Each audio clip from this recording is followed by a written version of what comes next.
termasuk bagaimana koneksi elektrik daripada perangkap elektronik kita. Terus nanti bagaimana komunikasi antara pemateri dengan para audiens untuk saling tanya jawab. Dan yang ketiga, disampaikan bahwa untuk session kali ini yang saya sampaikan tadi temanya energy breadth for building. Jadi mungkin secara penjabaran bahwa bagaimana kita sebagai engineering bisa mengelola gedung di mana kita bekerja dengan hasil yang bisa memberikan poin ataupun saving energi terhadap gedung yang kita kelola. Jadi mungkin secara aturan Bapak Ibu nggak terlalu saya detailkan, yang pasti dengan kondisi masih pandemi ini kita tetap menjaga namanya 3M apabila di suatu lingkungan di luar daripada rumah kita. Baik, selanjutnya seperti yang saya sampaikan tadi, silakan kepada Bapak Suryadi untuk menyampaikan kata sambutannya. Terima kasih. Oke, terima kasih. Salam sejahtera buat kita semua. Terima kasih Pak Moderator, Bapak Andi Hussein, dan saya ucapkan juga terima kasih kepada rekan-rekan semua yang telah hadir di acara webinar IPMANI yang ke-16, yaitu adalah dengan judul benchmarking energi untuk gedung. Nah, sebetulnya acara ini sebetulnya sudah sering dilakukan, cuman terkadang teman-teman mungkin kita lupa bahwa apa sih sebetulnya yang dikatakan energi nanti akan dijelaskan sama Pak Made Sumantri. Baik, sedikit saya jelaskan bahwa di akhir tahun ini di 2020 bulan Desember, IPMA mungkin 1 atau 2 kali lagi mengadakan webinar. Setelah itu mungkin kita akan istirahat dulu untuk menyambut Natal dan Tahun Baru. Nah, perlu diketahui bahwa IPMA ini segmennya bukan hanya dari sisi engineering saja, tapi ada housekeeping, ada safety dan security dan relation. Ya, tapi kalau bicara engineering, IPA juga siap. Jadi kalau bicara tentang bagaimana energy building, bagaimana tentang engineering, ya kita memang pengurus IPA sebagian besar orang-orang engineering. Nah, untuk itu kita IPA mengadakan webinar-webinar yang sangat bermanfaat, yang sehingga nanti bisa membawa kita dan teman-teman tidak mengerti hanya tentang engineering, tapi semua. Nah, kita juga ada kegiatan-kegiatan yang sifatnya kebersamaan. Kemarin kita habis touring bersama dengan para pengurus dan para member, juga bergabung dengan Property Management Bikers Club. Kita touringnya tidak seperti Harley Davidson, tapi touring-touringnya touring biasa aja, Pak. Touring yang sifatnya guyup, tukar pikiran, sehingga ada ikatan emosional secara kuat dengan para member, dengan para teman-teman, dan touring tidak diwajibkan untuk member, siapapun boleh. Kembali ke acara ini, jadi acara ini adalah ada 2 sebetulnya pakar di sini yang saya hormati, Bapak Ritono dan Bapak Made Sumantri. Mungkin teman-teman yang lain adalah cukup menguasai. Dan apa yang menjadi acuan bahwa gedung kita ini dikatakan listriknya sudah irit, gedung kita sudah saving. Nah, nanti kita belajar bagaimana sih saving energinya, bagaimana sih idealnya gedung kita. Nah, kebetulan ini pakai baju, mungkin Bapak bisa lihat ya. Nah, ini bukan baju IPMA, Pak. Ini baju waktu saya 2014, saya masih simpan nih. Ini yang memperakasai saya, Pak Made Sumantri sama Pak Kalam nih, Pak. Ini 2014 kita belum ada asosiasi, kita bikin sendiri aja. Gabung ya kan di Rumah Sakit Siloam waktu itu. Di Sudirman kita ngadain tentang energi. waktu itu sayangnya kita sempat berhenti ya Pak Made ya. Nah, nanti mungkin di IPMA ini bisa kita galakan lagi untuk hal-hal seperti ini yang sangat positif. Saya rasa itu aja yang bisa saya sampaikan, dan teman-teman silakan nanti kalau ada usulan atau apapun tentang webinar kita, ya tentang materinya tadi seperti disampaikan sama salah satu yang di sini itu Pak Sur, coba sampaikan tentang materi SMK 3 ISO 4051. Nanti coba kita akan koordinasikan dengan pihak yang menguasai, ya kita akan cari narasumbernya. Saya rasa itu aja yang bisa saya sampaikan sebagai Ketua Umum. Saya mengucapkan terima kasih dan salam sejahtera dan assalamualaikum warahmatullahi wabarakatuh. Silakan Pak Moderator, saya kembalikan.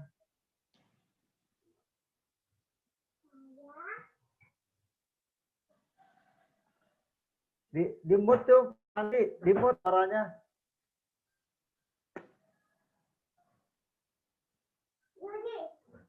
Suaranya di mute. Baik Pak, sorry. Ya, terima kasih kembali buat Pak Suryadi selaku Ketua IPMA, Ketua kami.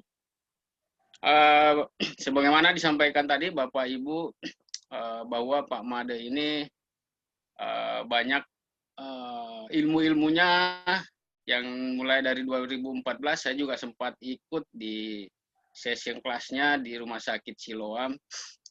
Dan waktu itu saya di grup Sinarmas pernah anak didiknya dari Bali ditempatkan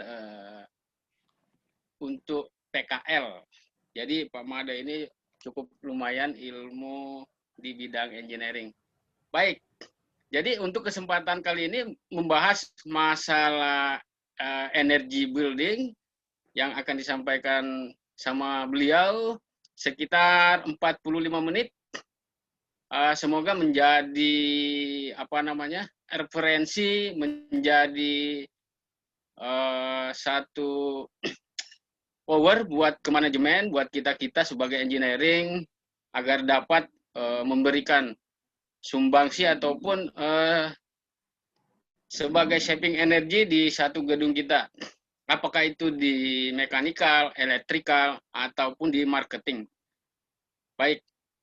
Untuk melanjutkan waktu ini dengan tidak mengurangi lama, Bapak Ibu sekalian, saya persilakan kepada Bapak Made Sumantra untuk menyampaikan makalahnya yang sebagaimana tema dari awal.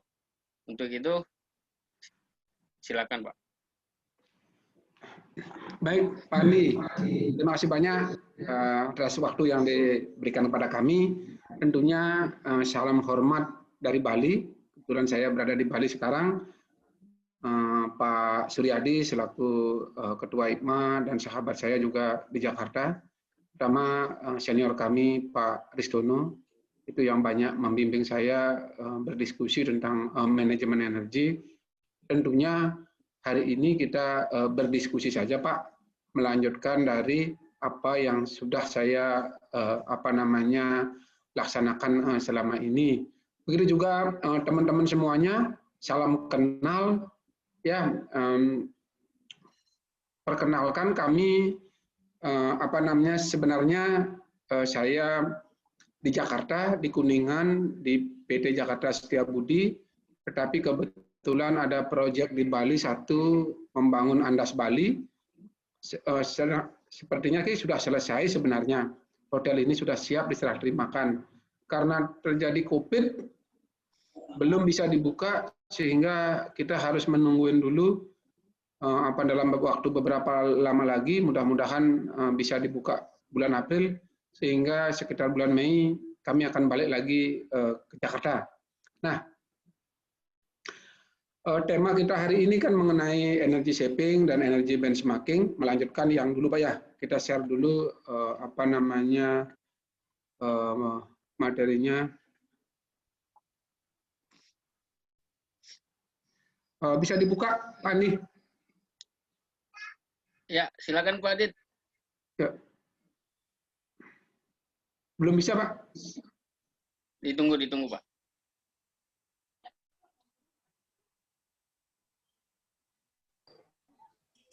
Adit.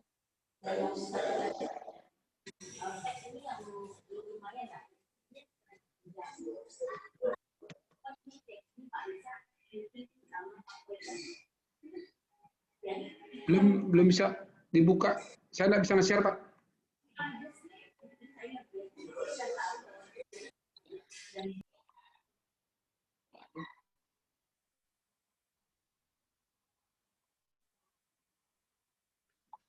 Baik Pak, sebentar ada kesalahan teknis nih. Sambil menunggu materi yang akan kita bahas, mungkin Bapak bisa melanjutkan.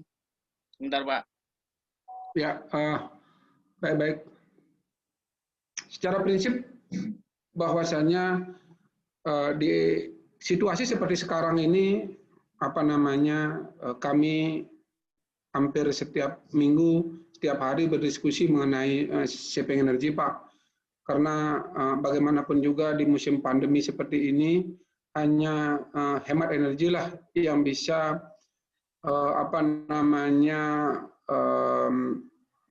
melakukan para engineering bisa survive di hotel-hotel. Ya, seperti di Bali itu, pada awalnya pandemik itu, hampir rata-rata hotel itu tidak berani mematikan chiller karena pengaruh dari kamar, dam, berjamur. Nah, setelah mengadakan riset bersama, itu bagaimana kita mengendalikan itu dengan membuat positive pressure pertama-tama di kamar, itu secara perlahan gradual dinaikkan temperaturnya, itu akhirnya chiller bisa dimatikan. Terus bagaimana kita saving energi ketika hotel ini huniannya di bawah 10%, 3%, 2%. Akhirnya dengan posisi chiller dimatikan, rata-rata hotel itu ada yang masang AC split, ada yang masang mini chiller untuk membuka hotel hanya 10%. Terus bagaimana kita juga sip-sipannya itu dua grup A dan grup B. Kalau grup A yang kena COVID, grup B yang masuk. Itu di Bali sudah diterapkan karyawan hotel itu adalah dua grup. Kalau grup A kena COVID, grup B yang masuk. Itu kalau grup B yang kena COVID, grup A. Jadi grup A dan grup B ini tidak pernah ketemu. Betul-betul terpisah. Itu kayak Mulia itu menerapkan sistem kerjanya 1 bulan. Dia di karantina bekerja 1 bulan, tidak bisa keluar-keluar dari hotel. Menjelang masuk, di swab dulu, baru masuk. Jadi bermacam-macam di Bali itu melaksanakan hemat energi. Tetapi ada satu fenomena di Bali yang bisa kita lihat adalah nanti ketika hotel ini normal, itu akan ada banyak peluang kerja yang karena yang umurnya di atas 45 itu kebanyakan rata-rata dipensiunkan dini. Jadi nanti akan ada peluang yang luar biasa sebenarnya nanti kalau hotel ini dibuka lagi. Itu. Jadi strategi menutup hotel itu bermacam-macam. Tingkah laku daripada pemilik hotel itu bermacam-macam. Ada yang langsung karyawannya di-cut semuanya, ditinggalkan 9 orang itu. Tapi dengan asumsi dia tidak mau membayar karyawan, karena nanti kalau menjelang dibuka, dia pinjam lagi ke bank untuk merenovasi. Ada owning company yang peduli, itu dibayar 50%. Macam-macam tingkah laku daripada para pemilik itu dalam mengelola hotelnya dalam situasi pandemik ini. Tetapi 75% itu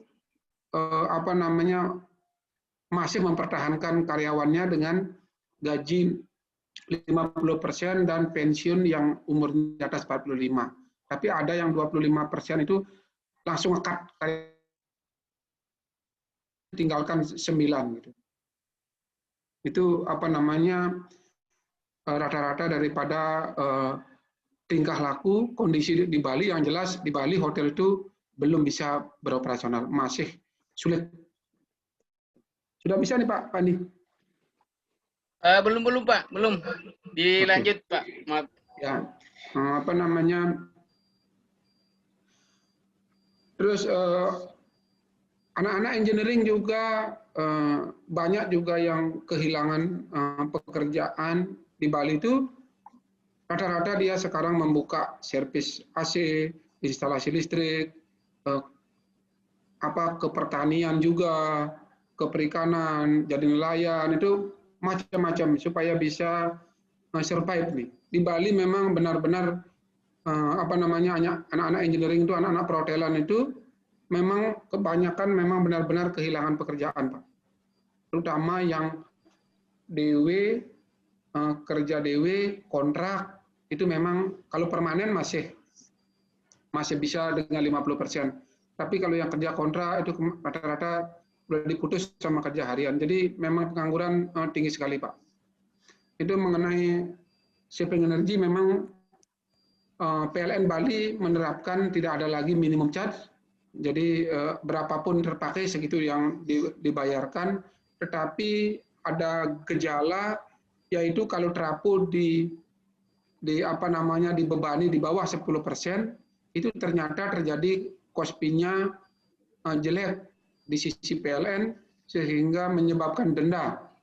Itu. Kalau bayarnya 6 juta, bisa dendanya 12 juta, Pak. Karena trafonya ternyata tidak bisa dibebani di bawah 10%. Rugi-ruginya itu terlalu tinggi. Gitu. Jadi karena tidak ada motor induksi yang jalan, hanya hanya lampu-lampu saja, sehingga menyebabkan cost-nya di sisi PLN itu jelek, Pak. Di bawah 0,82 dia. Makanya menyebabkan denda. Itu juga gejala pertama kali dalam sejarah bahwa trafo itu sampai dibebani di bawah 10%. Karena memang cuma lampu aja yang nyala. Tidak ada yang nyala yang lain lagi. Itu fenomena daripada hotel-hotel di Bali. Kami memang melaksanakan training, pelatihan kepada anak-anak yang kehilangan pekerjaan ini memang getol. Bidang instalasi listrik, servis AC, semua kita lakukan. Yang penting bisa survive dulu. Gitu. Terus juga jual beli kebutuhan pokok di antara grup WA engineering juga dilaksanakan. Yang penting bisa hidup dulu itu. Jadi berbagai macam.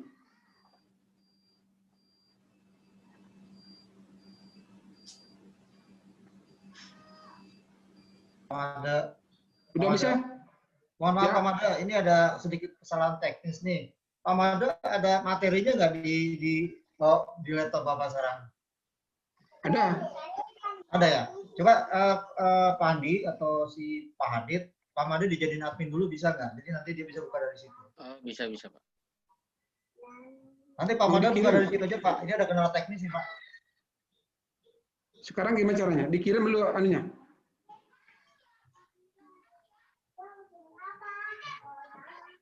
Pak, dirubah dulu Pak. Pak Adit monitor ya? Iya Pak.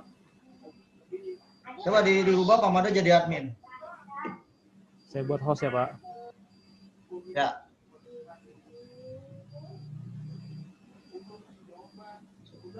Nah Pak Made sudah host, silakan Pak Made. Ya, terima kasih. Terima kasih. Aja Pak dari materi. Ya. Sebentar dulu. Kita mau.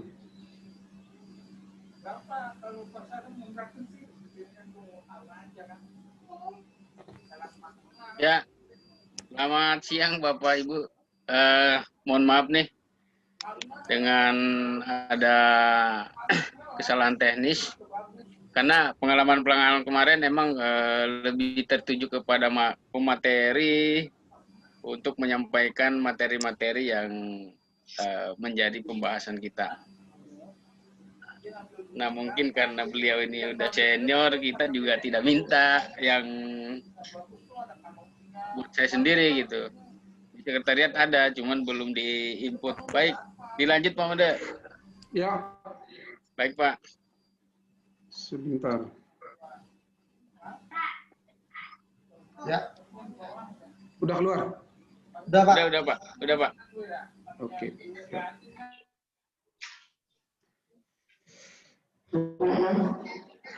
Baik. Jadi situasi energi di Indonesia itu mungkin Pak Aristono sudah mengetahui bahwa tipikal daripada gedung kita itu konsumsi energi gedung komersial itu 3% itu dari total energi nasional itu dipakai oleh gedung komersial, ya.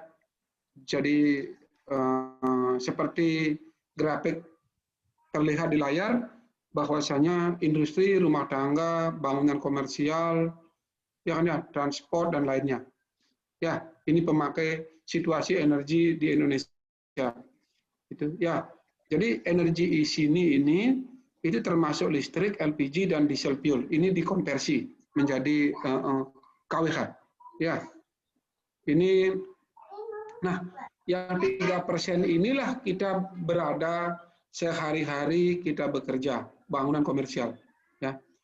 Terus kalau hotel ini itu salah satu adalah apa namanya pemakai energi yang besar.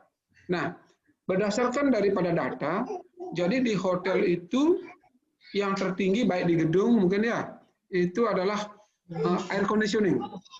Ya, jadi kesuksesan daripada shaping energi itu jika kita mampu memanage air conditioning, ya AC, tata udara. Nah,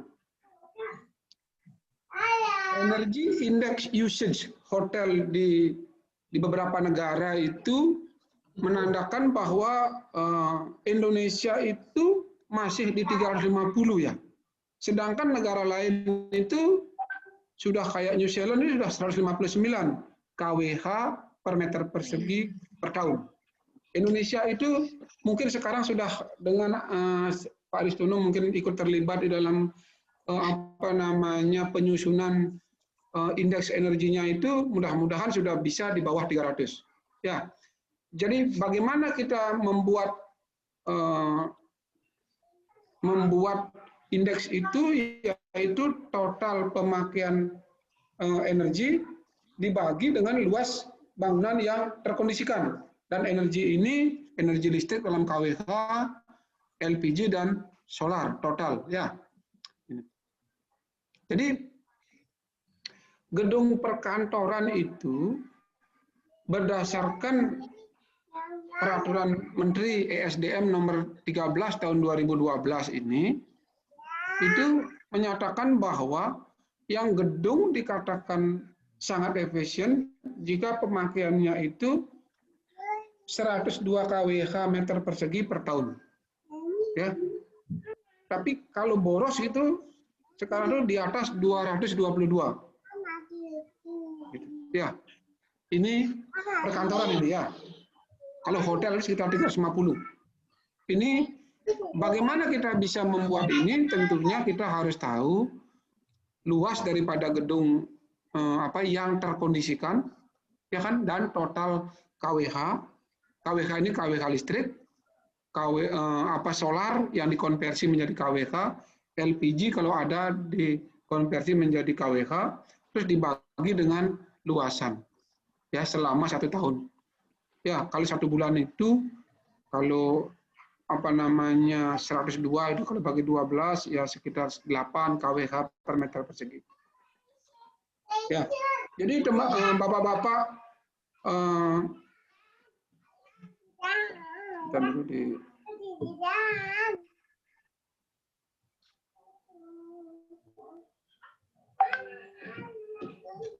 tadi saya admin dulu ya, teman-teman dulu. Jadi kita sebagai seorang engineer itu harus mampu membuat indeks energi dan mampu menyajikan bahwa hotel kita, gedung kita itu pemakaian energinya itu KWH per meter perseginya per bulan atau per tahun itu berapa. Ya. Nah, Peraturan Menteri ESDM nomor 13 ini menyatakan bahwa kriterianya itu yang dikatakan efisien itu antara 102 sampai 168 kWh per meter persegi per tahun. Ya, ini IKE, intensitas konsumsi energi. Ini. Nah, konservasi energi sendiri itu mempunyai langkah-langkah. Pertama, kita tahu dulu prinsipnya bagaimana, tujuannya itu apa, bagaimana strategi mencapai tujuannya, pelaksanaannya bagaimana, terus manajemen energinya seperti apa. Karena kan prinsip daripada konservasi energi itu kan pertama kita harus mampu meyakinkan manajemen, harus dapat komitmen dari GM, dari pemilik. Ketika kita sudah mendapatkan komitmen untuk saving energi, baru kita bisa melaksanakan audit untuk mencari benchmarking, mencari indeks. Dari kita dapat indeks, itu baru kita melakukan mencari strategi-strategi apa yang dilakukan, ya, yang no cost, low cost, medium cost, dan high cost. Itu strategi. Terus bagaimana strategi yang sudah kita punya pelaksanaannya? Terus reviewnya seperti apa? Evaluasinya seperti apa? Itu yang paling penting dalam konservasi energi. Nah, jadi prinsip konservasi energi itu menyangkut bagaimana kita pelestarian yang secara sistematis, terencana, dan terpadu. Itu konservasi, berkelanjutan artinya. Jadi energi kan kemampuan kerja. Jadi berdasarkan peraturan 70 tahun 2009, yaitu konservasi energi itu upaya yang sistematis, terencana, terpadu, guna melestarikan sumber daya energi serta meningkatkan efisiensi pemanfaatannya.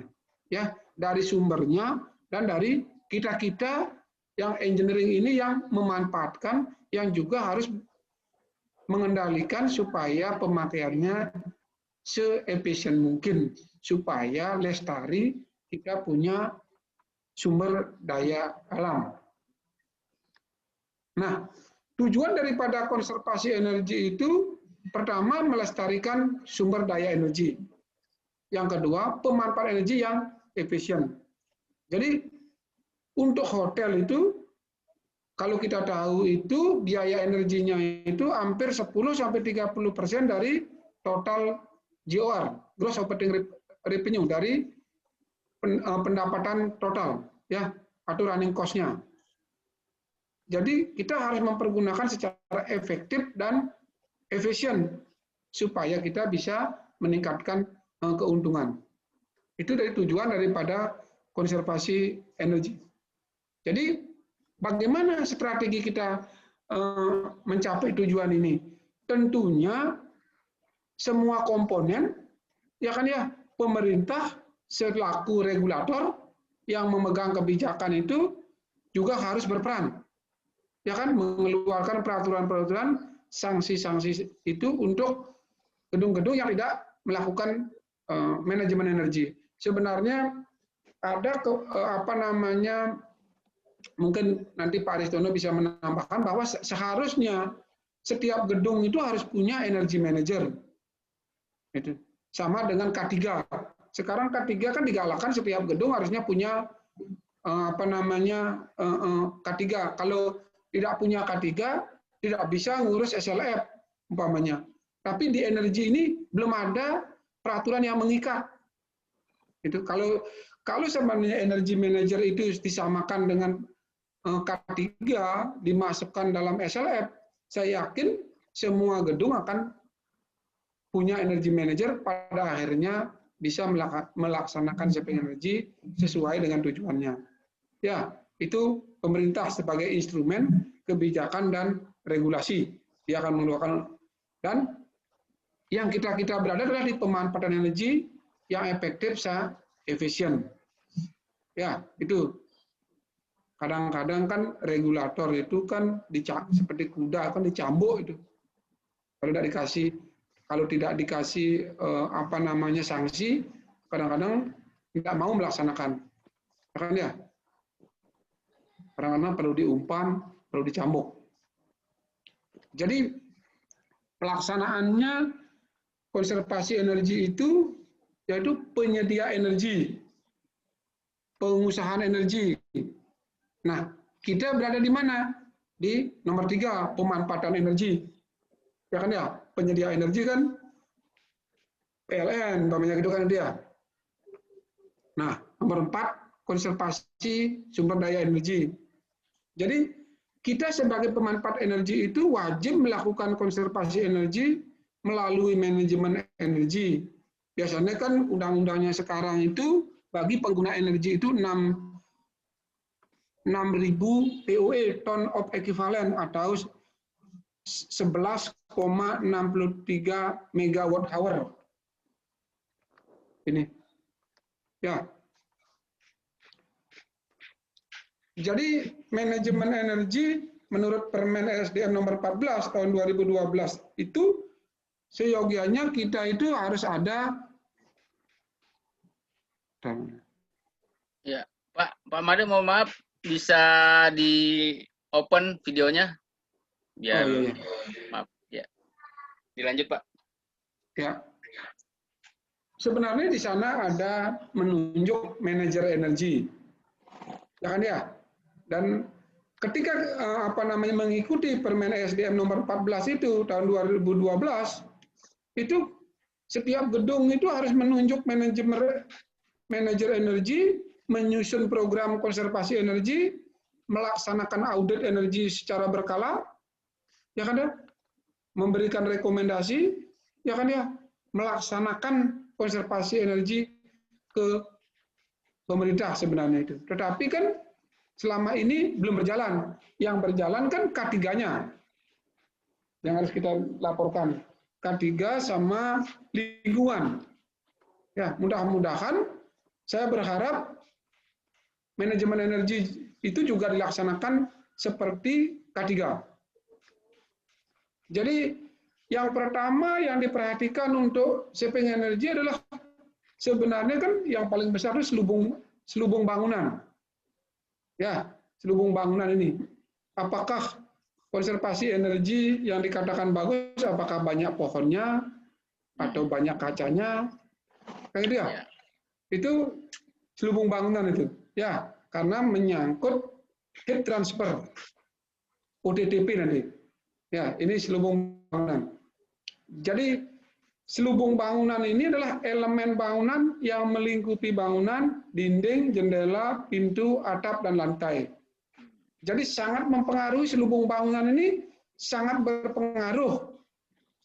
Ya, kalau umpamanya dindingnya kaca, dindingnya bata, diplester, berbeda-beda.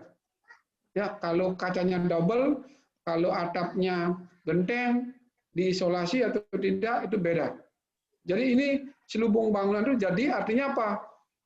Jadi saving energi itu harus sudah direncanakan semenjak gedung itu direncanakan. Jadi ini selubung bangunan. Jadi bagaimana kita caranya menghitung heat transfer di selubung bangunan? Sebentar nanti saya kasih rumusnya. Jadi ini adalah perbandingan daripada selubung bangunan di Indonesia. Ya, jadi perbandingan thermal transmittance. Ya, jadi U value. Jadi kalau dinding, umpamanya bata plesteran ini itu di Indonesia itu dindingnya itu rata-rata adalah 2,8 watt per meter persegi panas yang mengalir.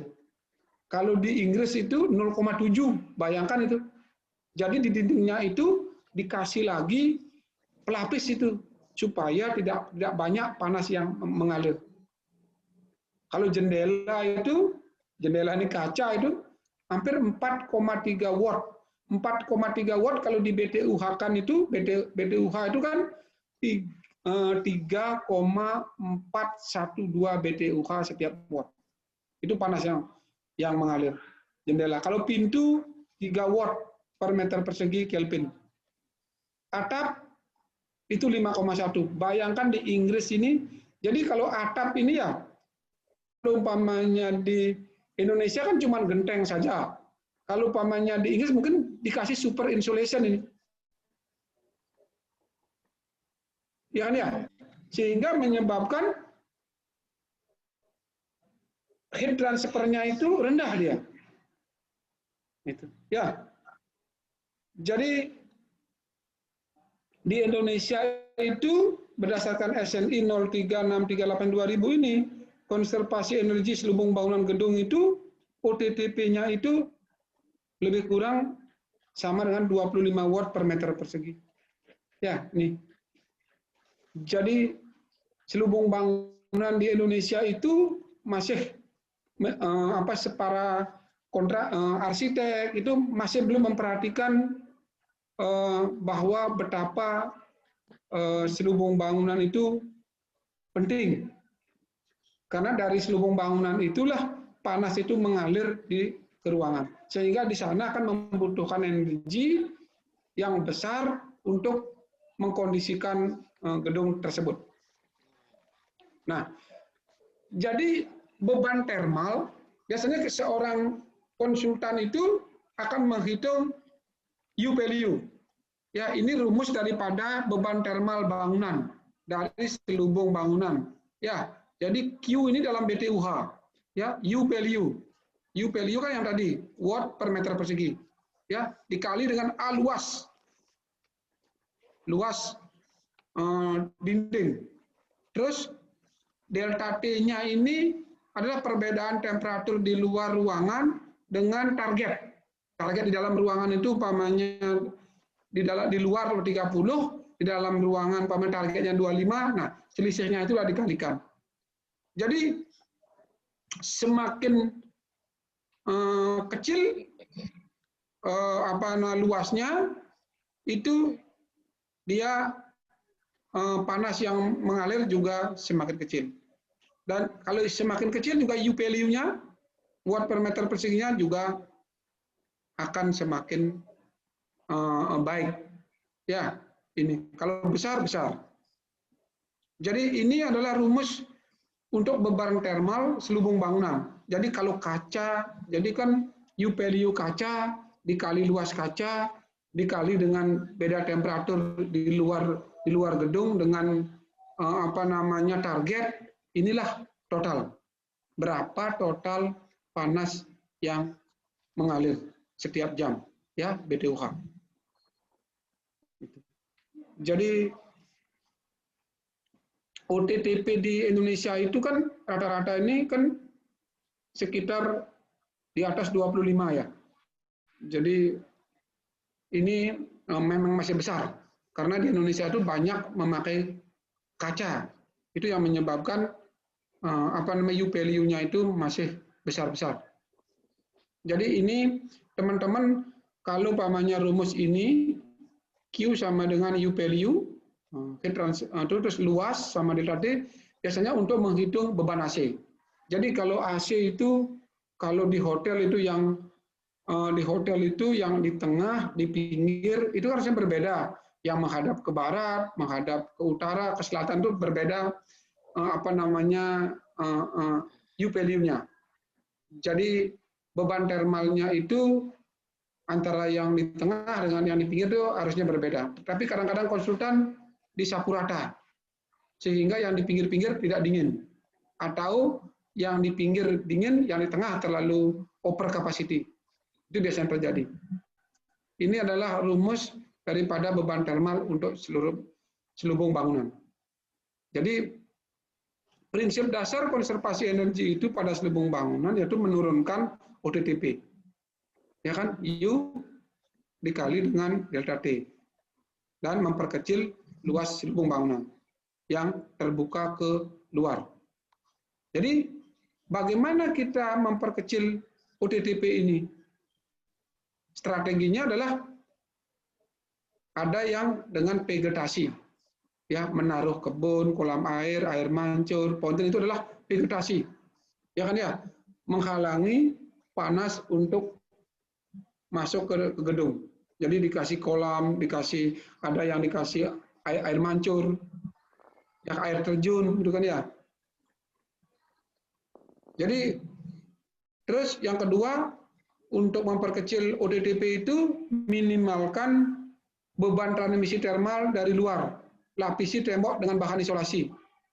Jadi kan banyak sekarang dekoratif wall itu dari kayu atau bahan lainnya itu dengan warna-warna yang baik itu bisa menurunkan ODTP. Ya kan?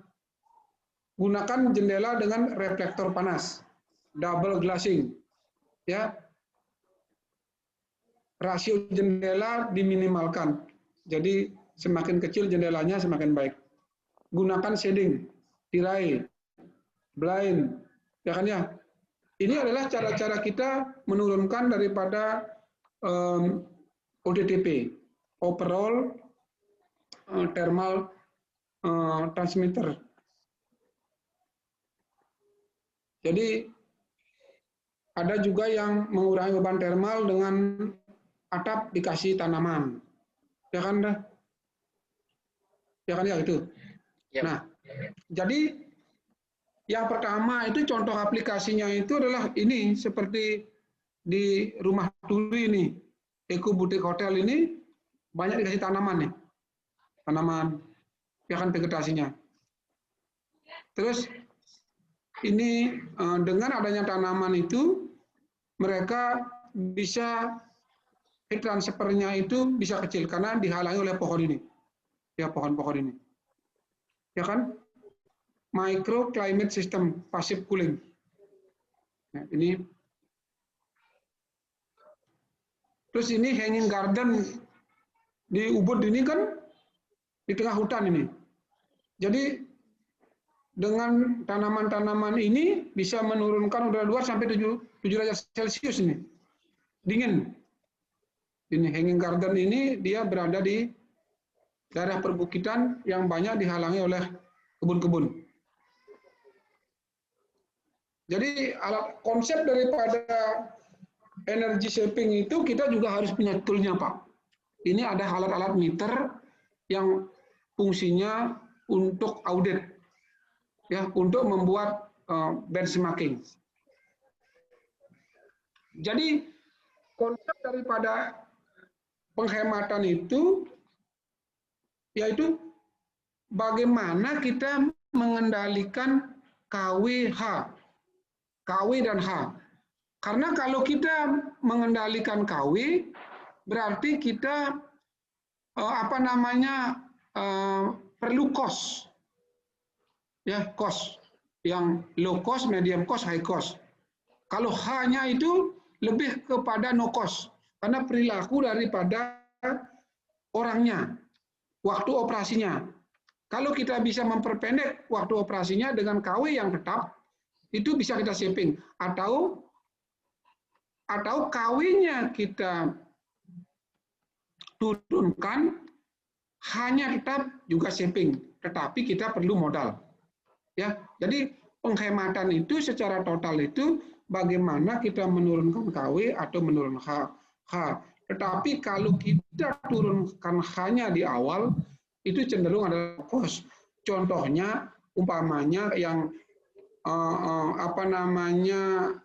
menurunkan waktu operasinya itu adalah menstandarkan setting termostat, umpamanya gitu.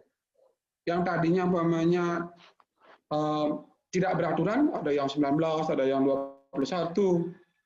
Terus kita standarkan menjadi 25. Nah, dengan menstandarkan jadi 25 sesuai dengan standar SNI, sehingga membuat waktu pemakaiannya lebih pendek dengan KW yang tetap. Itu adalah salah satu contoh daripada no cost untuk menurunkan KWH dari waktu operasi. Ya, atau umpamanya pasang yang tadinya timer, timer lampu garden yang dari jam 6 ke jam 6, terus kita rubah menjadi sensor light. Ya kan ya? Jadi kalau jam 6-nya sudah gelap, sudah hidup lampunya, kalau jam 6-nya masih terang, jadi walaupun sudah waktunya sudah tercapai, tapi belum hidup juga lampunya.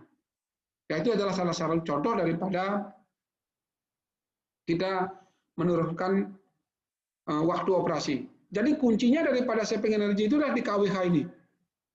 Ya. Jadi strategi kita untuk menurunkan konsumsi daya itu yaitu mengurangi beban load yang tidak perlu dan rugi-rugi distribusi alirannya. Jadi kapasitas peralatan sesuai dengan demand. Jadi artinya apa? Bapak harus bisa bikin building outline. Jadi building outline itu mengaudit bagaimana kita membandingkan antara nameplate dengan actual. Umpamanya di nameplate ampernya 5 ampere. Ya kan ya? Terus sekarang pengukuran actual berapa? Menjadi 3 ampere. Kalau motor umpamanya, oh ini sudah ada masalah, mungkin bearingnya bermasalah. Jadi biasakan bapak-bapak semua itu bagaimana kita bisa mengaudit, membandingkan antara desain dengan actual atau di nameplate dengan actual. Contohnya umpamanya bagaimana kita mengaudit tekanan. Tekanan pompa biasanya berapa? Terus temperaturnya biasanya berapa? Kan gitu ya? Bisa dari tekanan, dari temperatur, kan gitu ya? Dari kadar kimia, kayak di swimming pool itu biasanya kita ngabisin klorin 2 kilo, sekarang jadi 3 kilo. Kenapa? Biasanya kita mengisi tangki dengan tekanan 2 bar itu bisa 15 menit. Sekarang ternyata turun tekanannya di 1,5 dan ampernya naik. Itu mungkin impellernya ada masalah, itu juga bisa membuat boros. Jadi saving energy itu memikirkan sampai ke sana. Jadi gunakan peralatan yang efisien energi. Terapkan teknologi otomatisasi. Ya ini kan seperti BAS, Building Automation System. Jadi kayak hotel-hotel sekarang itu banyak menerapkan RCU, Room Control Unit, yang dikonek ke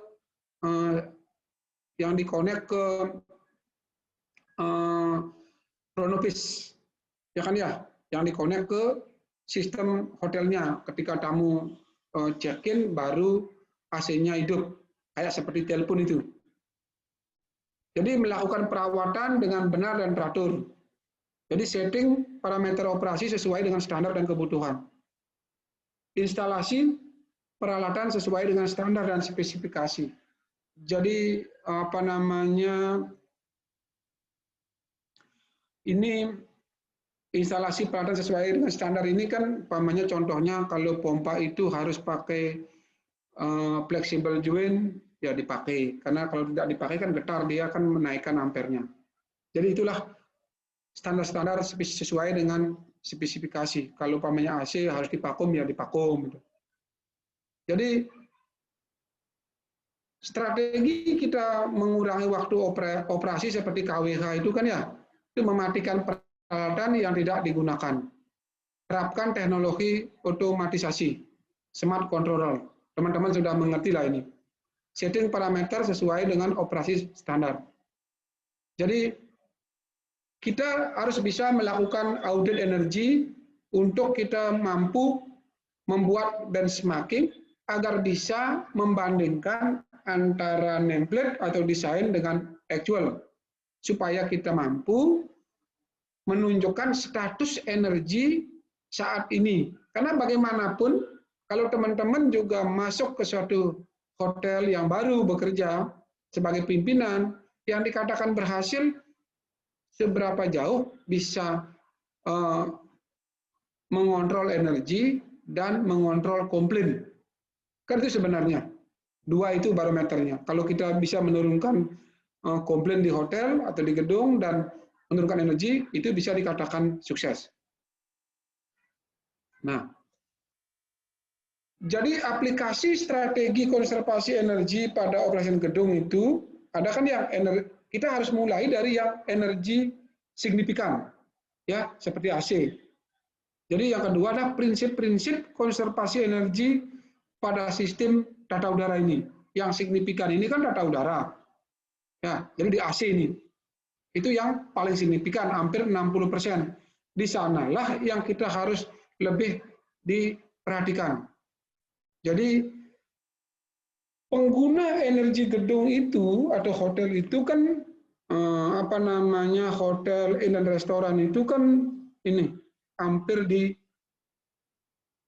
kalau kita lihat ini kan ventilasi cooling kan AC yang paling tinggi ya, pasti AC yang paling tinggi yang warna ini. Hotel, industrial, heating. Nah, ini. Jadi kalau AC itu yang paling signifikan itu kan kalau hotel hampir 65%, rumah sakit 57%, mall 57%, ya kantor 55%, kantor pemerintah, kalau kantor swasta 47%, ya kan ya. Jadi AC yang paling besar. Jadi kita harus fokus di sini. Jadi prinsip konservasi energi pada sistem air conditioning. Jadi untuk di Indonesia itu kan tata udara itu kan hampir 50-70%, AC fan, lighting 10-25%, lift itu 2-10%. Ya, ini menunjukkan sistem pemakaian sistem air conditioning energinya ini. Jadi sistem tata udara itu ada yang wall mounted, multi split, split duct, floor, standing system, dan kaset. Ya, dan teknologi sekarang itu ada yang PRP, kalau di Daikin, kalau di Mitsubishi itu ada PRF, variable refrigerant volume. Itu juga untuk sebenarnya kan itu penyempurnaan dari AC konvensional supaya mendapatkan saving energi itu dengan mengontrol laju aliran refrigerantnya. Ya, ini sehingga di sana ada electronic expansion valve yang akan mengontrol laju aliran refrigerant itu dan diberikan sinyal ke kompresor supaya putaran kompresor menjadi lambat. Artinya yang tadinya fix menjadi variabel untuk mengontrol temperatur dalam ruangan. Itu teknologi. Ya, ada yang variabel air volume. Ya kan ya? Ini adalah sistem tata udara. Ada yang memakai AC sentral, ada yang memakai AC split. Ya. Jadi kalau kita berbicara masalah AC split yang paling sering itu, ya kan ya, suhu sejuk itu kan 25 derajat Celcius. Ya kan ya. Ini terus ini outdoornya. Ya kan, udara luar. Ini kalau semakin tinggi suhu di luar, berarti ampere akan semakin naik. Makanya ini perlu dikontrol. Mungkin taruh di bawah pohon kan sehingga menyebabkan lebih efisien ya. Nah, ini Bapak-bapak di AC sentral. Bagaimana kita mengukur efisiensi daripada AC sentral itu kW per TR. Ya, kW per TR ini chiller only dan total. Artinya total itu termasuk motornya cooling tower, pompanya CHWP, pompanya CWP, itu total. Ya, semakin kecil nilainya semakin baik. Nah, untuk mendapatkan efisiensi energi ini, kita harus betul-betul mampu untuk memaintain, ya, memaintain aliran airnya itu supaya tidak banyak terhambat. Makanya kalau banyak terhambat di kondenser, itu akan menyebabkan kenaikan ampere sehingga perlu di-scaling. Jadi di chiller itu kita harus mampu benar-benar menguasai, karena chiller ini kan paling besar nih penggunaan energinya, kW per TR-nya itu, dan teman-teman bagaimana kita menghitung setiap saat, yaitu menghitung kapasitas. Ya, itu biasanya rumusnya itu kan kalau water cool itu rumusnya density air 1000 dikali dengan 4,2 specific heat dikali dengan laju aliran air meter kubik per detik dikali dengan perbedaan temperatur air yang in dan out, itu adalah menghitung kapasitas. Nah, itu akan sangat dipengaruhi oleh kebersihan cooling tower, kemampuan pompa mengalirkan, tidak banyak hambatan,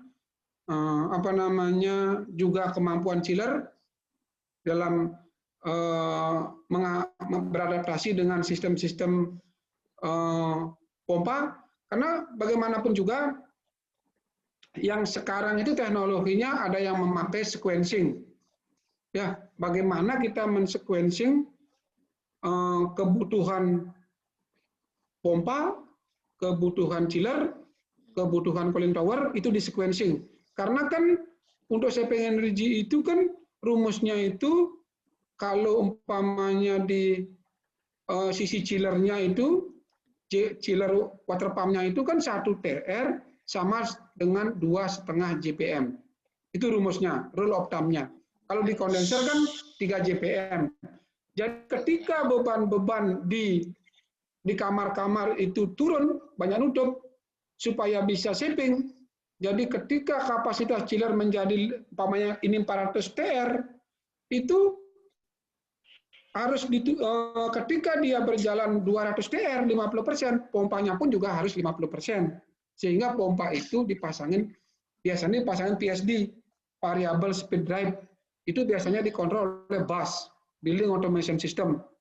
Yaitu bagaimana men-sequencing laju aliran air sesuai dengan kebutuhan chiller. Kadang-kadang ada chiller yang sudah berjalan 50%, tetapi pompanya itu tetap berjalan 100%, sehingga mengalami rugi-rugi.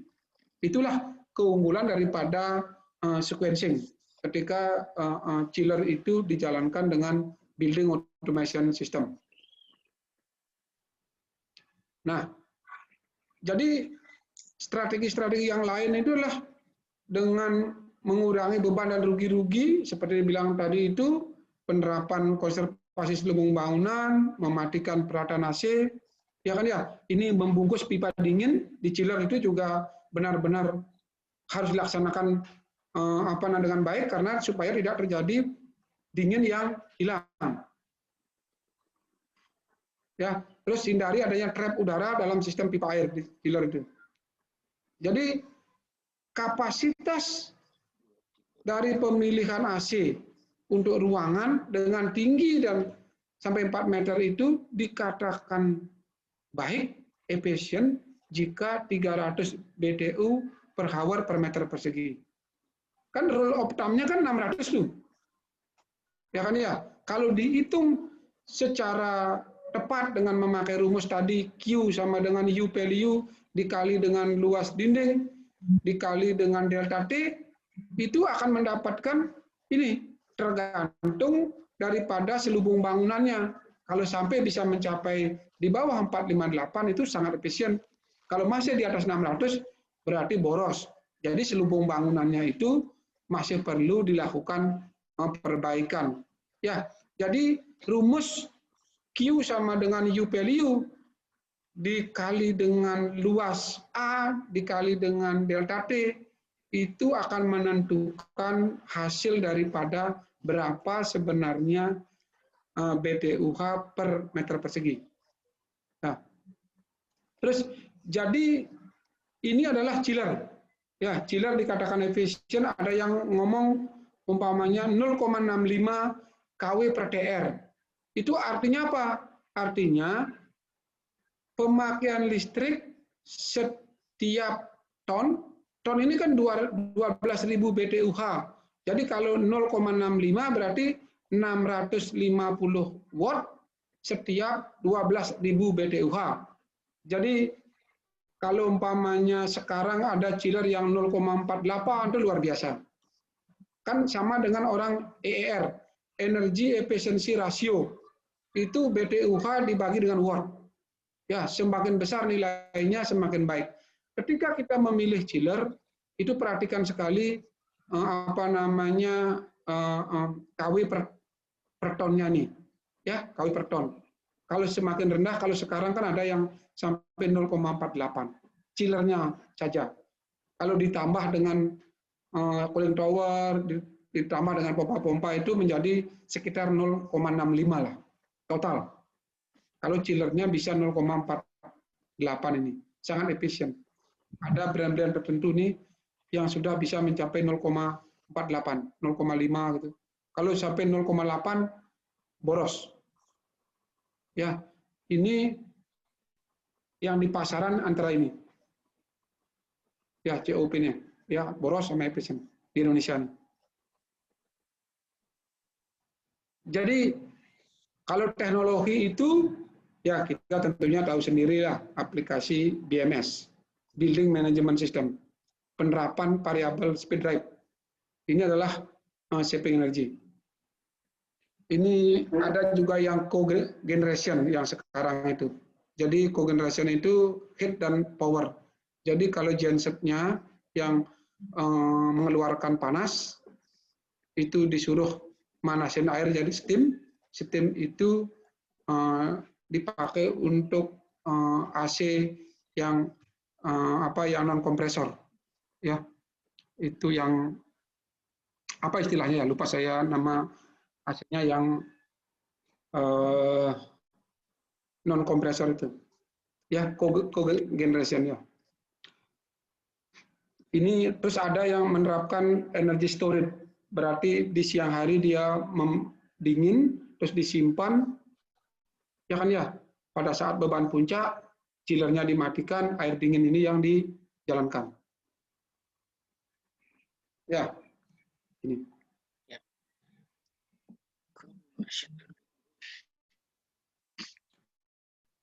Ada juga AC yang memakai heat recovery. Jadi heat recovery berbeda dengan heat pump. Heat recovery itu mengambil sekitar 15% sampai 30% refrigeran yang keluar dari kompresor yang menuju ke kondenser itu diambil sekitar 15 sampai 20%. Itu untuk memanaskan air. Itu heat recovery sehingga kerjanya kondenser itu lebih ringan. Ya, ini adalah contoh daripada chiller yang memakai heat recovery dengan refrigeran R410A. Ya, R410A ini dipasangin di sini heat recovery. Ya, jadi ini kompresor, baru keluar gasnya ini yang temperaturnya 65 derajat Celcius, masuk ke PHE, plate heat exchanger ini, sehingga temperaturnya turun menjadi 44, ya kan ya, dan masuk ke kondenser. Nah, ini air, ya kan ya, masuk dan keluar, ya kan menjadi 61 derajat Celcius airnya, yang dari 44 derajat masuk nih, ya panas. Ini adalah salah satu sistem saving energy pada mesin AC dengan biasanya memakai R410. Ini masih terjadi perdebatan. Ada yang bilang, kalau menurut saya ini memang kalau memakai heat recovery ini ampere kompresor menjadi turun. Itu pengalaman kita. Ya, pengalaman kita karena sekarang di hotel kami memakai heat recovery. Tapi bagi ada brand yang memakai R134A nyatakan kalau R134A tidak bisa karena temperaturnya itu tidak sepanas R410A. Dikatakan masih terjadi perdebatan, brand A menyatakan bahwa tidak bagus kalau memakai heat recovery, di brand lain menyatakan tidak mau menunjuk brandnya apa mereknya, itu menyatakan bahwasanya tidak bagus. Ada yang bilang bagus, ada yang tidak bagus. Ya, ini salah satu kajian saving energy ketika chiller itu memakai heat recovery. Ya, ini COP-nya kita bisa lihat pada yang memakai heat recovery R410A pada temperatur air 50 bagaimana COP-nya, pada temperatur 55 bagaimana, pada temperatur 60 bagaimana. Ya, ini. Pada temperatur air 50 ya paling bagus COP-nya. Nah, ini. Ya, dengan heat recovery. Pada temperatur 50 itu paling bagus. Ini contoh daripada penempatan kondenser yang boros, ya, atau juga kondenser kotor. tidak dirawat ini akan menyebabkan kenaikan ampere. Ini outdoor yang kotor akan menyebabkan ampernya naik.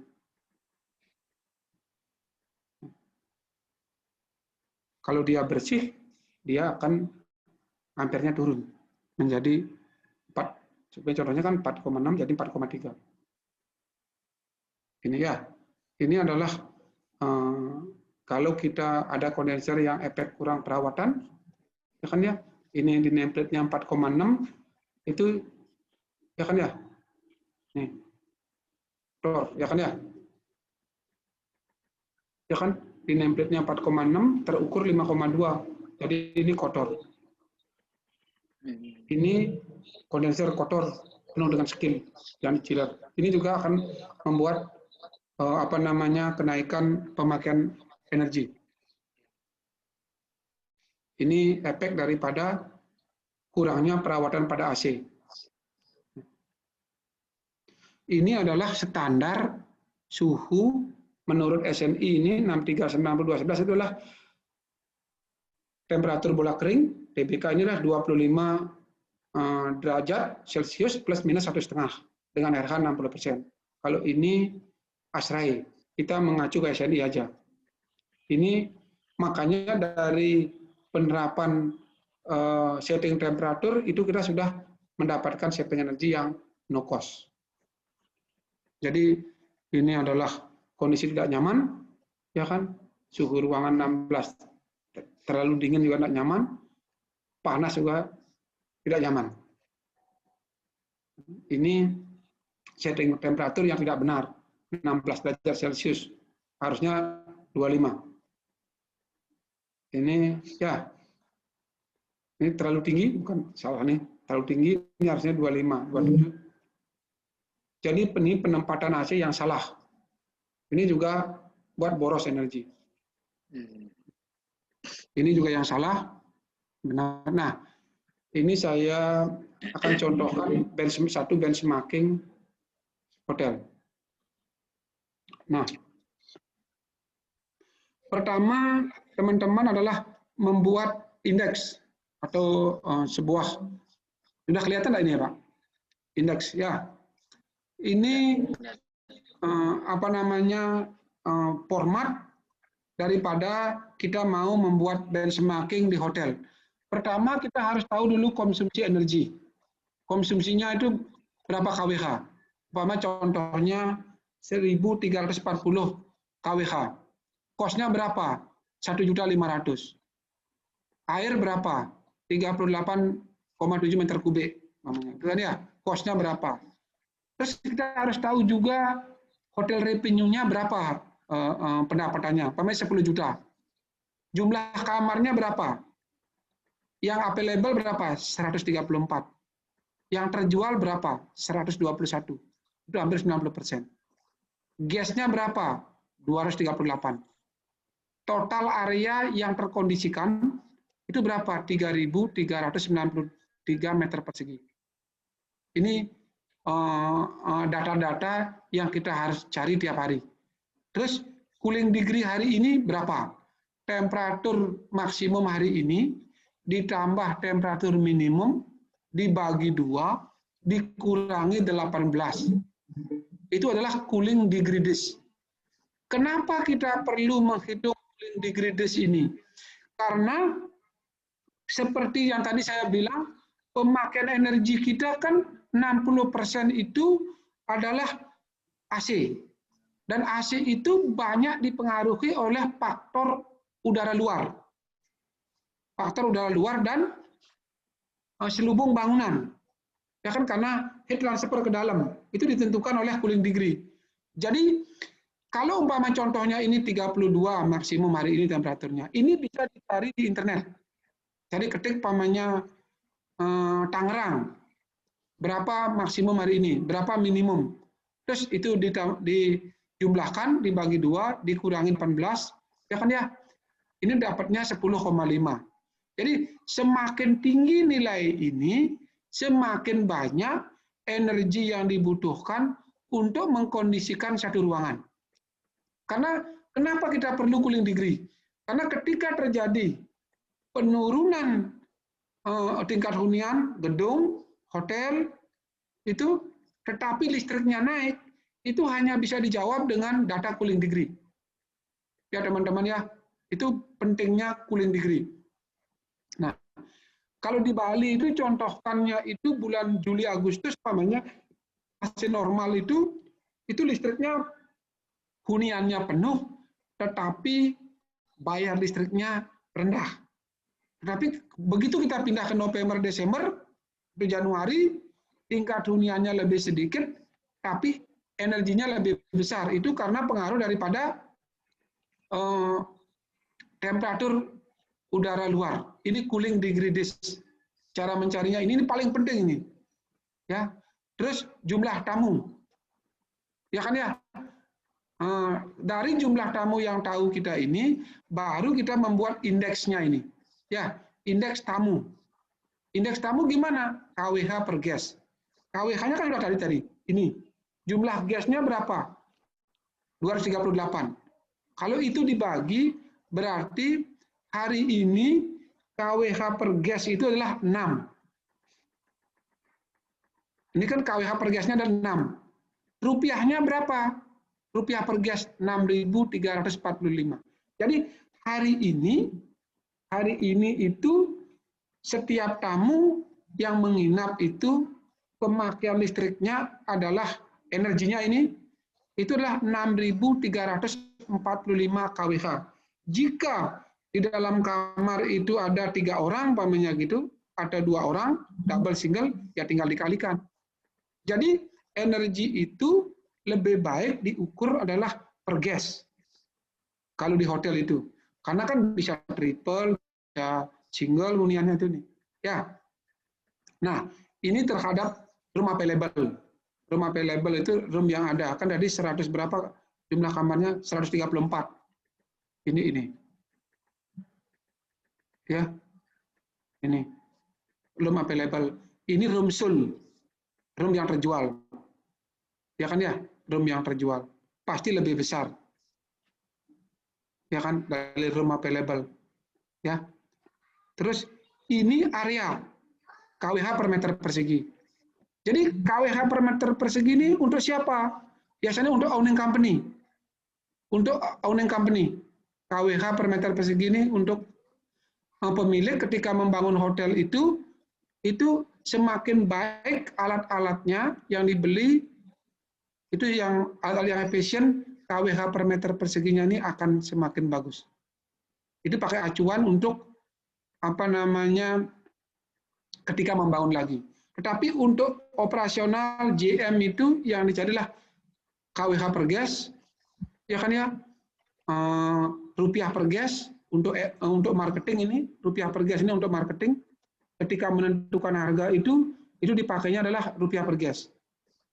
Ya, untuk data pembanding, makanya kalau kita membandingkan hotel lain dengan hotel lain, hati-hati. Ya, harusnya membandingkannya itu adalah KWH per meter persegi.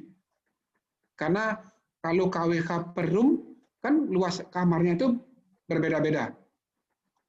Jadi kalau antar hotel itu sebaiknya dibandingkannya itu KWH per meter persegi. Ya. Itu untuk air indeksnya itulah ini. Air itu meter kubik per gas, rupiah per gas.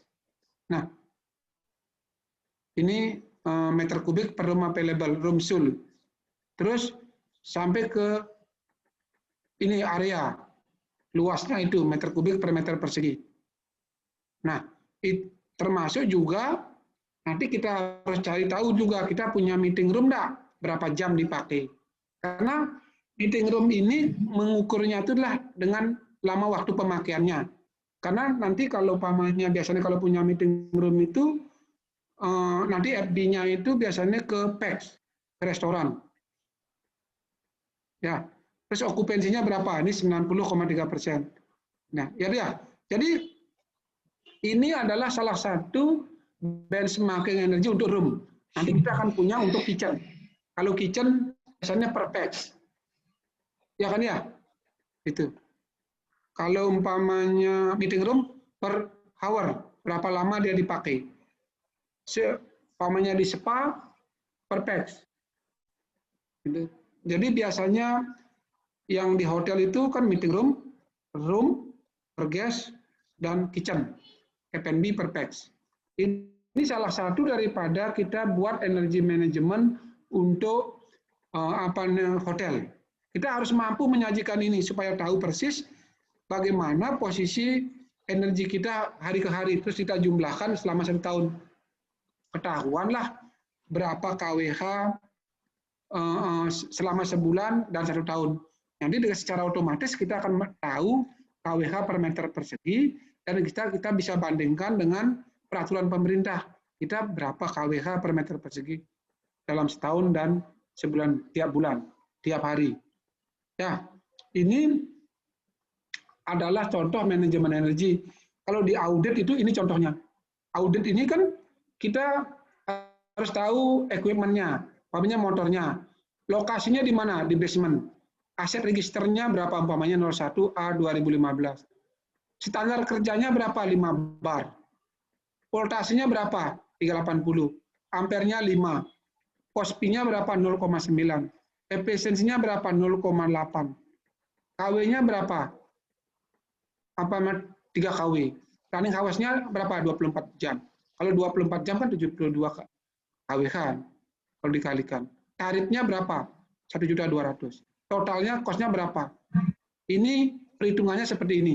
Ini untuk desain atau di template. Sekarang kita cek actual-nya 4 bar.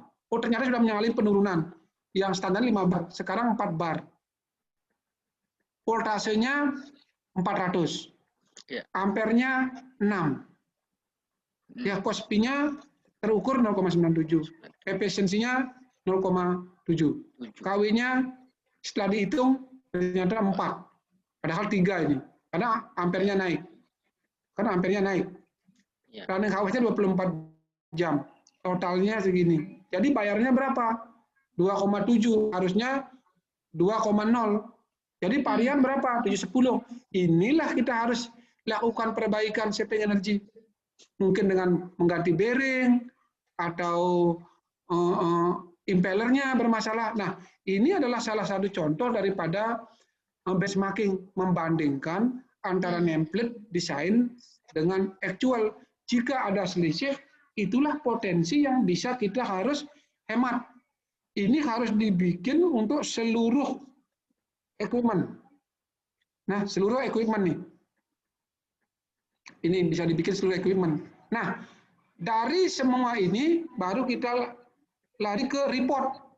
Reportnya itu saya contohin, umpamanya report POMEC ini propertinya ini kan kita sebagai engineer itu bisa membandingkan staff kita yang full time berapa, variannya berapa, terus yang staff part time berapa, security berapa, gardener, outsourcing, terus pelatihannya berapa jam, ya kan, utilitiesnya, total square kita itu berapa, okupansinya berapa, total room okupansinya berapa, number of guest-nya berapa, cooling degree days-nya berapa, FB cover-nya berapa, laundry-nya berapa kilo yang meeting room-nya berapa jam. Nah, dari sana kita akan tahu umpamanya terjadi kenaikan sudah kita ada nih. Ini adalah report awal. Ini RM-nya. RM-nya itu repair maintenance berapa, capex berapa dari dipakai, listriknya berapa. Ini kan budget actual, varian berapa. Terus umpamanya operation, work order-nya berapa masuk, berapa pending, per staff berapa. Kan ini, ya, ini adalah salah satu contoh-contoh laporan daripada ini scheduling maintenance saving energy yang harian, mingguan, bulanan, 3 bulanan, 6 bulanan, tahunan. Nah, terus ini contoh dashboard energi. Kalau bapak-bapak umpamanya mau saving energi, ini benchmarking-nya, ini targetnya, ya kan ya, ini pilotnya, action plan-nya itu monitoring. Kalau terjadi penurunan lanjutkan, kalau tidak dicari cara baru. Itu adalah metode-metode daripada benchmarking, ini yang paling penting adalah ini. Ya, benchmarking bagaimana membandingkan nameplate atau desain dengan actual, ditambah dengan indeks ini, Pak. Ini bisa diaplikasikan di gedung juga bisa, Pak. Umpamanya gedung berarti square meter per meter persegi. Tenan berarti. Kalau di sini kan room dipakai. Aplikasinya bisa, Pak. Itu. Tapi dengan begini kita akan tahu setiap hari, setiap minggu, setiap bulan, setiap tahun, dan secara otomatis kita akan mampu menunjukkan berapa KWH per meter persegi. Kita akan mampu mempengaruhi marketing. Ketika menentukan harga, ketika kita mampu menunjukkan rupiah per gasnya berapa. Kalau terjadi situasi kenaikan energi tidak dibarengi dengan situasi bisnis, lari ke cooling degree. Kalau umpamanya owner mau bangun hotel apakah mana yang dipakai acuan? Ini KWH per meter persegi. Dari KWH per meter persegi keluarkan audit ini, building outline. Ini motor-motornya. Apakah owner itu kita beli, apa bedanya kalau kita beli motor pump merek A dan merek B? Kalau merek A KWH meter perseginya ini. Kalau merek B ini, karena KW-nya lebih tinggi, memang lebih murah, tetapi mempunyai KW yang lebih tinggi, otomatis KWH-nya akan naik. Jadi teman-teman semua, saya sarankan bagaimana kita membuat energy benchmarking supaya benar-benar bisa dibaca oleh orang yang non-teknik. Ya, teman-teman, ini nanti saya akan kirim ke teman-teman ini kalau memang bermanfaat, saya akan kirim contoh ini. Indeks, report, semua ini ya, dashboard, schedule ini yang ya, saya juga butuh itu, Pak Budi. Ya. Ini kira-kira demikian dari saya. Ada pertanyaan kira-kira? Ya, baik Pak. Ya Pak. Cukup banyak pertanyaan ini, baik di webinar langsung maupun di chat melalui saya. Terima kasih pemaparan dari Pak Made yang cukup memberikan wawasan mengenai pengelolaan gedung, utamanya di pendingin ya. Ya mungkin Bapak-Bapak sudah menyimak. Oke, untuk sesi selanjutnya sudah masuk ke tanya jawab nih Pak Made. Ada dua nih pertanyaan sebelumnya dari Pak Pramono dan Pak Majid. Yang pertama, bagaimana mengatasi turbulence yang ada di unit gedung untuk AC outdoor di gedung Pak? Atau dari segi posisi mungkin outdoor-nya itu berdekatan untuk satu area. Yang kedua, berapa pengaruh pemakaian load ketika AC itu di set 24 derajat sama 90 derajat. Untuk sementara itu Pak. Ya Pak. Bapak-bapak yang lain silakan diajukan pertanyaan. Silakan Pak Made. Gini Pak, kita kalau rata-rata itu ya kalau settingan dari 20 ke 25 itu menurut riset nih Pak ya, menurut riset ini waktu saya di Politeknik kita riset dengan Pak Nyoman Suamir itu sampai 6% Pak dari kompresor, 6% sampai itu. Apa namanya, kalau di chiller itu kenaikan 1 derajat, kita naikkan settingnya dari 6 derajat ke 7 derajat, airnya itu 6% Pak. Ya, kalau di chiller ya, 6% Pak. Kalau menaikkan setting. Kira-kira gitu ya Pak Ristono ya. Nanti dibantu oleh Pak Ristono nanti menjawabnya. Itu apa namanya besar pengaruhnya Pak. Terus kalau yang turbulen ini memang kita harus lihat lokasinya Pak. Itu mengatasi turbulen ini biasanya kalau di AC itu yang outdoor-nya itu lurus biasanya diganti dengan outdoor yang ke atas Pak. Biasanya kalau di gang sempit ditaruh kan turbulen dia Pak. Ya. Biasanya mengatasinya itu atau dibikin cerobong supaya bisa ke atas keluarannya itu. Kemarin di Sinregis Bali itu terjadi turbulen, itu dibikinkan cerobong, tapi berpengaruh terhadap ampernya. Akhirnya pada saat ganti baru, dia diganti AC-nya dengan yang tipe ke atas pennya itu. Kalau memang yang tipe-tipe lorong itu, kebanyakan itu pennya yang dipakai yang tipe ke atas. Tapi itu biasanya di atas 5 PK ya. Makanya diganti dengan sistem yang PRF. Ya, kalau turbulen ini memang itu kan karena turbulen itu kan udara yang keluar dari kondenser balik lagi ke belakang, jadi turbulen dia menyebabkan kenaikan panas itu sehingga ampernya naik. Itu memang banyak kasus itu karena gini, penempatan kondenser yang umpamanya numpuk-numpuk itu yang di tengah itu tidak dapat udara dingin karena sudah dipanasin dari yang di bawahnya. Bulan dia. Baik, Pak. Mungkin Pak Pramono mau bertanya langsung kembali. Memang atau kalau dengan yang Pak di Majid? gedung bertingkat ini, biasanya kalau turbulen di gedung bertingkat ini, itu dimajukan sedikit anunya Pak. Biasanya kan susah-susah gampang nih, karena kan di dalam nih. Sebenarnya itu harus dimajukan sedikit supaya panasnya itu bisa keluar dia. Tapi estetika kena dia. Nggak mau estetikanya nanti terlalu menonjol dia. Baik, Pak. Bisa nambahkan aja, Baik. Pak. Ya, silakan Pak Sur. Nah, oke. Yang tadi disampaikan ya Pak Made tadi terkait dengan yang turbulen itu ada juga saya pengalaman itu di ini Pak. Kita pasangin extra fan Pak untuk buang air panasnya ya. Itu juga cukup bantu. Nah, ini saya sedikit tadi menambahkan dikit ya terhadap ini Pak Made bagus banget presentasinya dan ini juga detail ya, sama tadi detail banget tuh. Nah, ini saya memberikan penekanan aja tadi memang yang ini komprehensif ya tadi yang disampaikan Pak Made ya. Satu dari mulai pasif desain ya.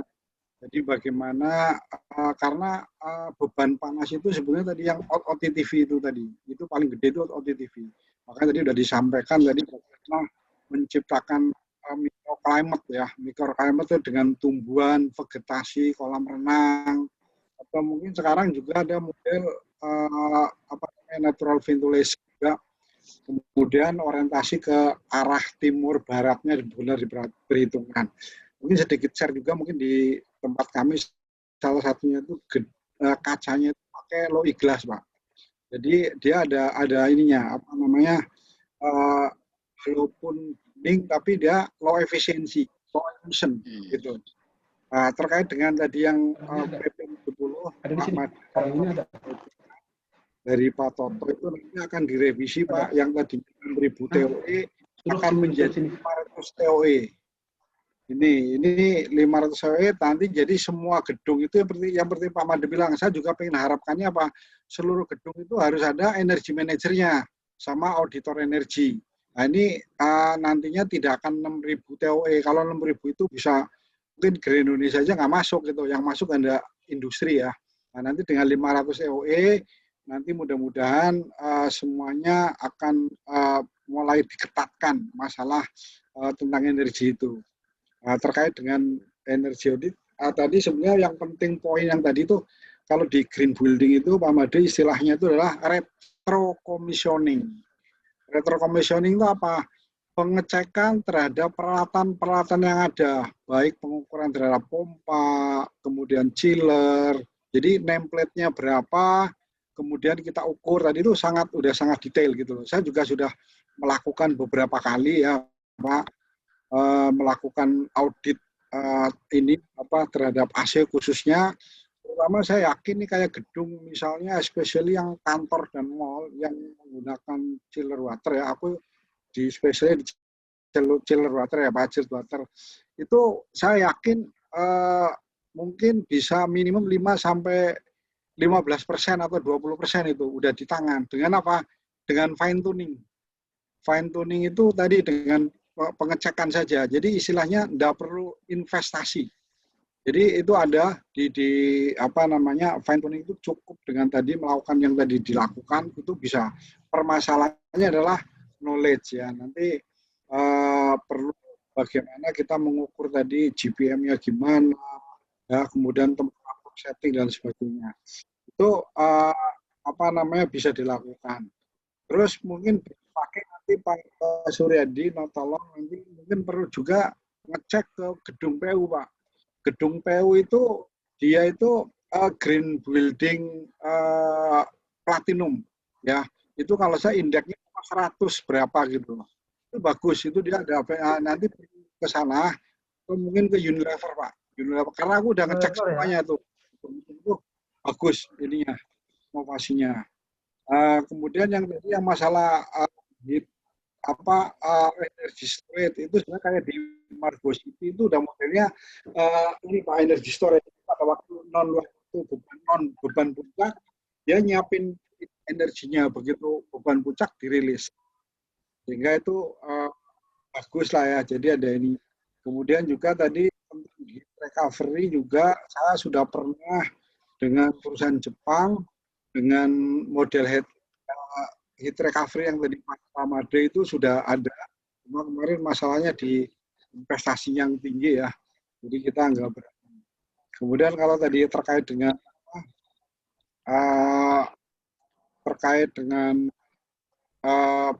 orang yang kedinginan, memang itu bapak-bapak semuanya kalau misalnya pada rajin ini ya, rajin buka jurnal itu di World Green Building itu mengeluarkan jurnal Pak.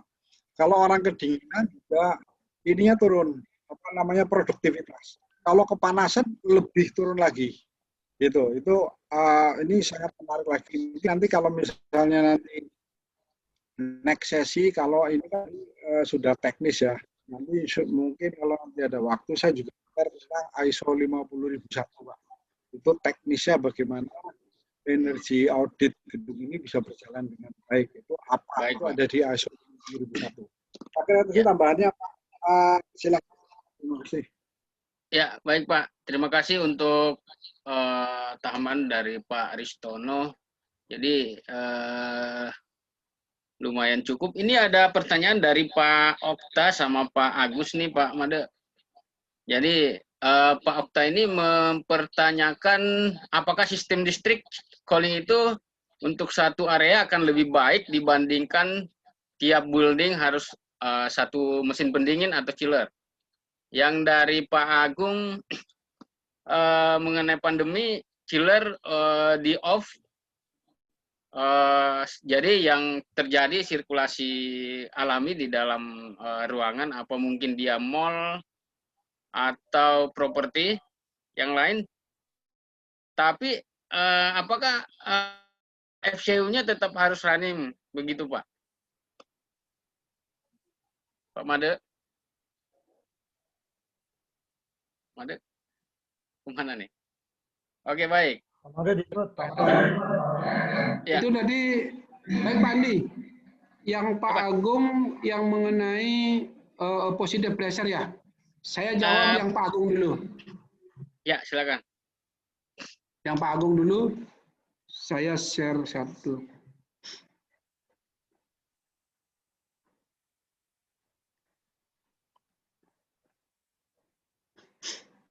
Kelihatan ini ya, Pak Andi? Ya, kelihatan Pak. Pak Agung, untuk membuat, ini kan bicara masalah room air quality untuk positive pressure. Itu biasanya kalau di hotel itu di kamar itu biasanya ada AC, FCU ini, ada press air. Ya, ada press air ini. Nah, press air ini kan didinginkan, Pak. Itu CFM-nya, flow rate-nya itu, cubic feet per minute-nya itu harus lebih besar daripada exhaust.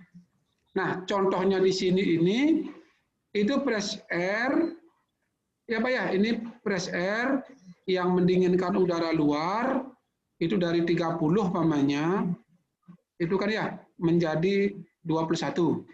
Ya kan ya, jumlah kapasitasnya 50 CFM. Ini masuk ke evaporator bercampur di return. Di return ini terus disuplai ya kan ya. Temperatur udara dalam ruangan yang 25 itu keluar 19. Nah, udara yang 50 CFM ini dimasukkan ke dalam ruangan sini, Pak. Itu sedangkan exhaust-nya itu menarik 45. Berarti kan ada selisih 5. Nah, tekanan selisih 5 ini menyebabkan positive pressure. Ya, itu bagusnya sekitar 3 Pascal. Nah, dengan positive pressure ini, udara dari luar ini tidak akan bisa masuk, Pak. Nah, karena bagaimanapun juga, ya kan ya, kamar ini bisa terjadi kondensasi jika temperaturnya ini, temperatur dinding ini atau ceiling ini di bawah diupuin udara di luar. Kan gitu? Ini dibikin positif. Karena kamar yang baik itu syarat-syaratnya adalah turnover udaranya itu 4-6 kali per jam.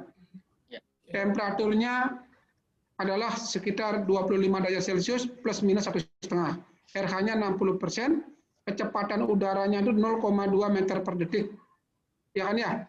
Nah, pada saat kasus di chiller dimatikan dan menyebabkan dam, itu di Bali itu pertama kali itu adalah, bentar saya akan ke sini.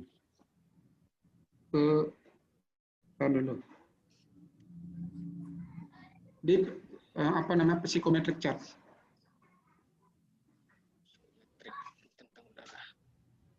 Dulu di mana dia? Nah, ke sini aja, Pak. Nah, kelihatan ini, Pak? Ya, Pak. Ya, Pak. Ya. Nah, saya contohin kasusnya begini. Udara luar itu 32 derajat Celcius, RH-nya 85%. Dew-point-nya itu 29,1. Kan itu ya? Nah, temperatur udara di dalam ruangan kan 25 derajat Celcius, Pak. Nah, 25 derajat Celcius itu. Ya kan ya? 25 derajat Celcius ini adalah temperatur di bawah dew-point udara luar. Artinya apa? Seperti kita naruh air es di gelas, kan mengembun ini. Nah, jika udara yang 32 derajat Celcius, RH-nya 85%, ini masuk ke dalam ruangan, yang ruangannya 25 derajat Celcius ini pasti akan terjadi pengembunan ini. Terjadi pengembunan ini. Ya kan ya? Nah, dan bisa menyebabkan berjamur. Nah, pada saat itu apa yang kita lakukan adalah membuat tekanannya adalah positive pressure. Jadi artinya gini. Pertama kali FCU ini press air ini pastikan bekerja dengan baik. Flow rate-nya 50 CFM. Temperaturnya 21 derajat Celcius, masuk ke return-nya FCU, terus disuplai ke kamar-kamar menjadi 19, ruangannya menjadi 25. Ya, dan exhaust-nya 45.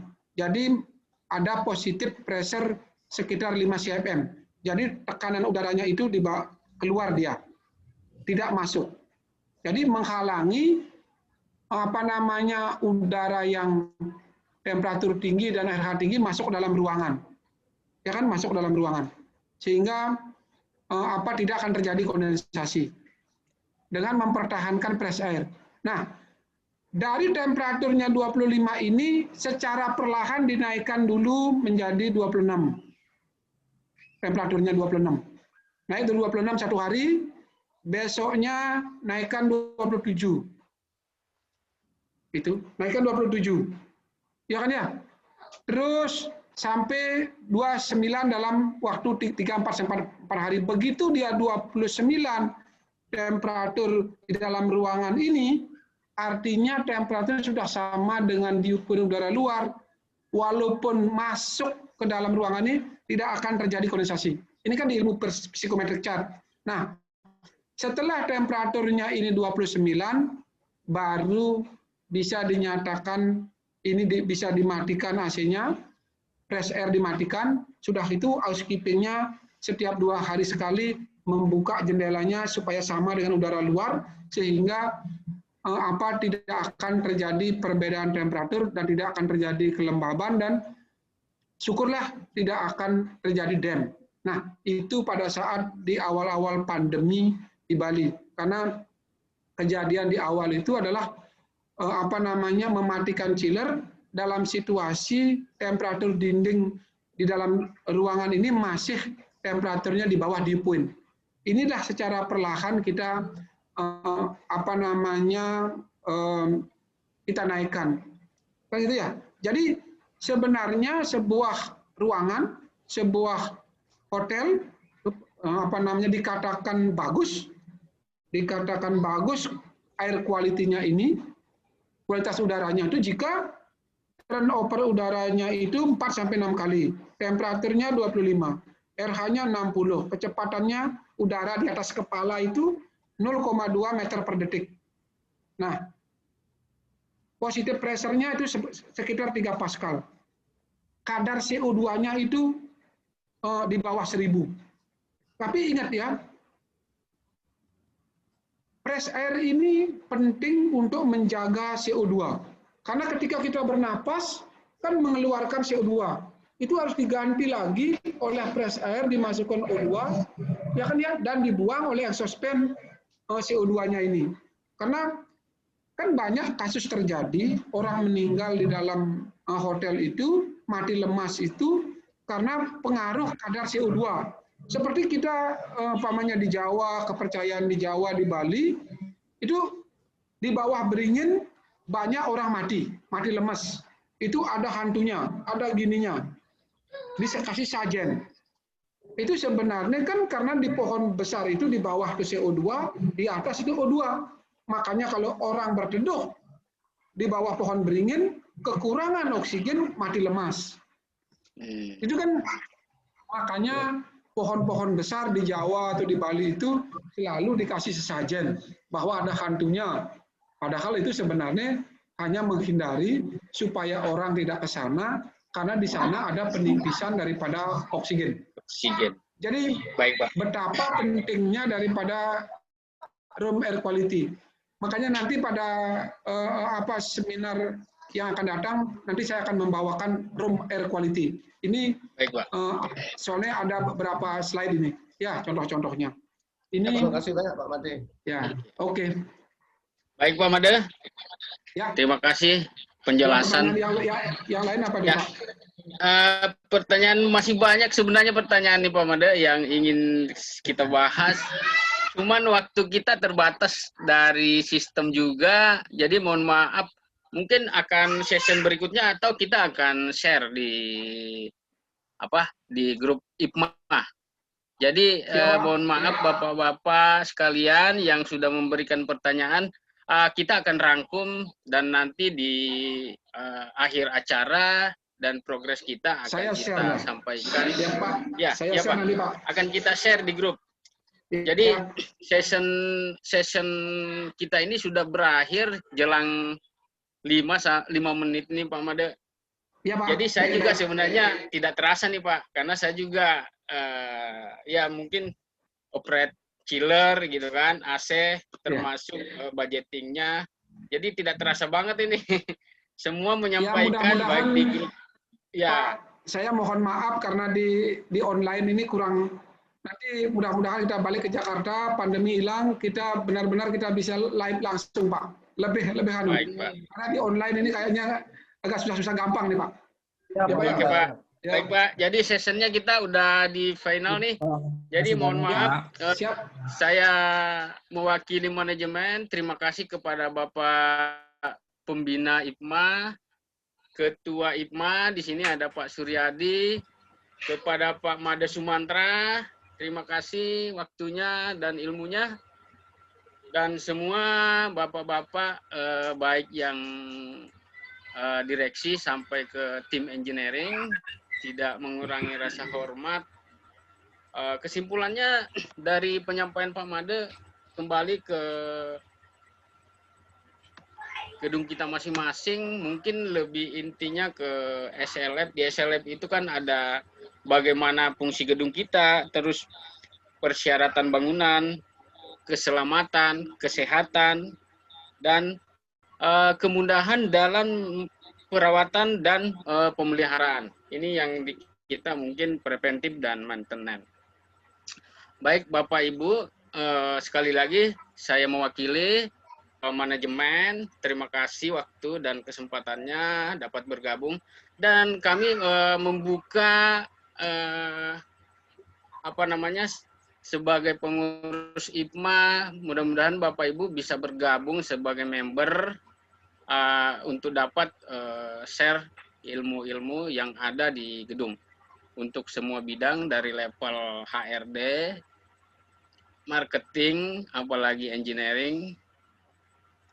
Ya, sebagaimana tadi Pak Made, masih panjang sebenarnya. Apalagi chiller ada CHWP, WBP, LWBP, listrik, delta-telnya, ya kan Pak?